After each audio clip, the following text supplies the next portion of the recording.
My name is Tanya, or Spider Girl, and this is Service Design in a Rush. I manage a national outreach program in the Government of Canada, which teaches small businesses how to sell to the government and advocates on their behalf to reduce or eliminate the barriers they face in federal procurement. We do this through a network of 6 regional offices with tiny teams of 3 to 10 people who reach businesses through seminars, exhibiting at events, conducting one-on-one meetings, and partnering with industry associations. It's a rare high-touch service offered by the Government of Canada. In 2018, I was hired to study this national outreach program and design a new service model. When I estimated the volume of work it would take a team to do this project, I estimated 2 years for a small team of 3 to 5 people. I was alone and I was given 9 months. In the end, it took me 11, and today I'm here to share my process with you. So how did I start? When I first arrived, the first thing I did was read everything I could get my hands on about the existing service and interview everyone who gave me time at headquarters. Within the first 3 weeks, I produced my service design plan to alleviate any uncertainty and questions that my management might have, especially since they weren't really sure exactly what service design entails.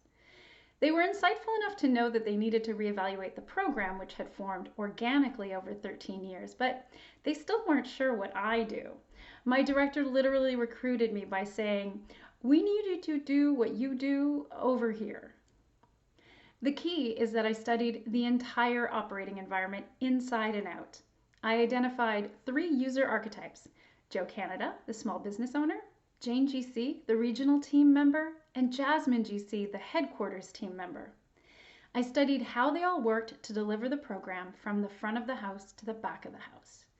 And the end result was a detailed service blueprint, which identified Joe Canada's informational needs and tasks at each phase of the bidding journey, the front stage and backstage interactions, and the activities performed by Jane GC in the delivery of the outreach, and all of the supporting task processes, policies, and performance measurement required to support the delivery of the outreach services as managed by Jasmine GC.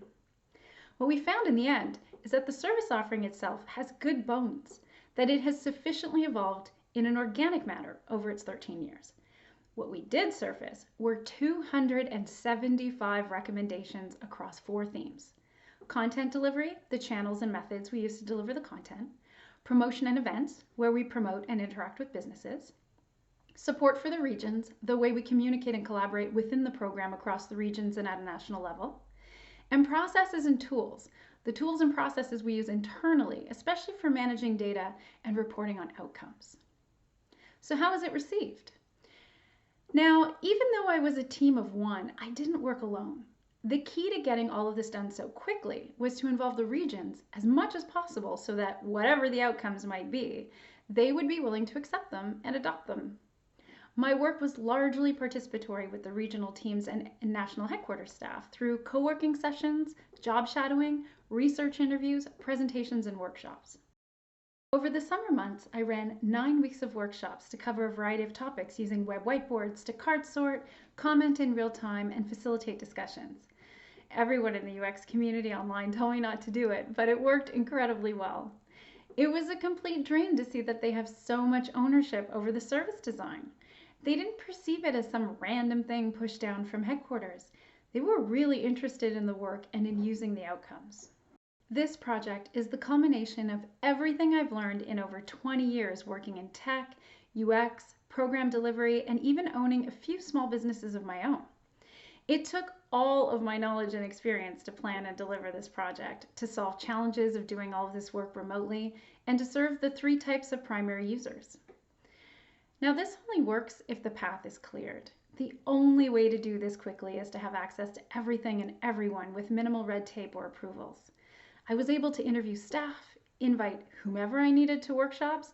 I had the software I needed. I defined my own process. I wrote my own ticket.